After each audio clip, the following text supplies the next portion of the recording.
Zij moesten een goede 20 mensen van de morgen extra lang wachten op haar taxi. Doch valt het aantal flaters, nevens Aliade, bota. Op een normale dag, er zijn zoveel ritten, er gaat altijd wel iets mis. Hè? Dat een chauffeur ziek wordt of een cliënt niet op tijd wordt opgehaald. En dat is natuurlijk vandaag meer dan anders. Maar gezien wat sommigen voorspellen, het wordt een chaos, dat is absoluut niet gebeurd. Na je vervierder Klomp uit Ede had in juni de aanbesteding van het vervier van Aliade woon. Je terugstenen taxibedrijf Oenema en Witteveen liet voor hen het vervier dienen, maar lege handen. En je maai ook een grote groep chauffeurs. Zij ben net oernaam door de nieuwe vervierder. De schuld daarvoor werd door de vakbond lijn bij Klomp. Ze zouden het personeel net oernemen willen. Maar nevens Aliade is de schuld van het taxibedrijf en de vakbond zelfs.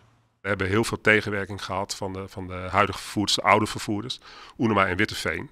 Want tot op eind vorige week werd hun chauffeurs en begeleiders voorgehouden dat ze deze week gewoon voor Oenema en Witteveen en Aliade zouden rijden. Wat niet het geval was. Dus dit is ook een gevecht, denk om de taxiwereld in Friesland, wat eigenlijk wordt uitgevochten over de rug van en medewerkers en cliënten. En dat vinden we wel, dat vinden we wel ernstig.